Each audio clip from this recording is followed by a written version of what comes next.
అదే RTV app వార్తల్ని క్షణాల్లో చదివే అవకాశం ఉంటుంది. ఒక న్యూస్ పేపర్, ఒక టెలివిజన్ ఛానల్ మీ చేతుల్లో ఎప్పుడూ ఉంటాయి.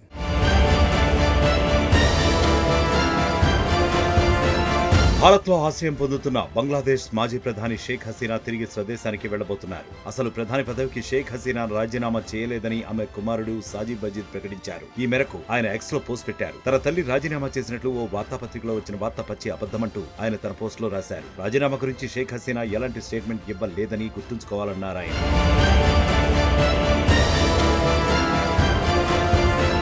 ప్రస్తుతం బంగ్లాదేశ్ లో మహమ్మద్ యూనస్ చీఫ్ అడ్వైజర్ గా పాలన సాగుతోంది. అల్లర్లు సద్దుమణిగి తిరిగి ఎన్నికలు జరిగితే షేక్ హసీనా తప్పకుండా తిరిగి బంగ్లాదేశ్ కు వస్తారని ఆమె కుమారుడు ఓ ఇంటర్వ్యూలో ప్రకటించారు. ఎన్నికల్లో ఆమె పోటీ చేస్తుందన్నారు ఆయన. మరోవైపు అగ్రరాజ్యం అమెరికాని టార్గెట్ చేశారు షేక్ హసీనా. సెయింట్ మార్టిన్స్ ద్వీపాన్ని కొట్టేయాలన్న అమెరికా కుట్రని అడ్డుకున్నందుకే బంగ్లాదేశ్ లో అల్లర్లు సృష్టించిందన్నారు హసీనా. అమెరికాకు తలంచి ఉంటే అధికారంలో ఉండేదానని తెలిపారామె. మరిన్ని ప్రాణాలు పోకూడదనే ప్రధాని పదవి నుంచి వైదొలగానన్నారు హసీనా. ఆమె చేసిన ప్రకటనలో ప్రధాని పదవి నుంచి వైదొలగాల్సి వచ్చిందే అన్నారే తప్ప రాజీనామా పత్రాన్ని సమర్పించలేదు అనేది సాజిద్ వజీద్ వాదన.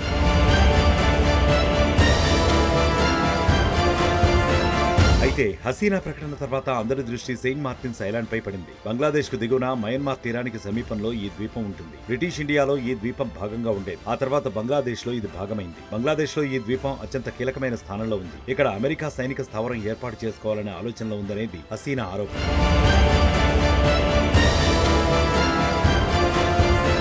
ఇక బంగ్లాదేశ్ లో పాలనా పగ్గాలు మారినా అల్లర్లు మాత్రం ఇంకా ఆగలేదు. ప్రభుత్వ ప్రైవేట్ ఆస్తుల్ని ధ్వంసం చేస్తున్నారు నిరసనకారులు. చాలా చోట్ల మైనారిటీలపైన దాడులు కొనసాగుతున్నాయి. ఈ నేపథ్యంలో హసీనా తిరిగి బంగ్లాదేశ్ కు వెళ్తారన్న ప్రకటన ప్రాధాన్యతను సంతరించుకుంది.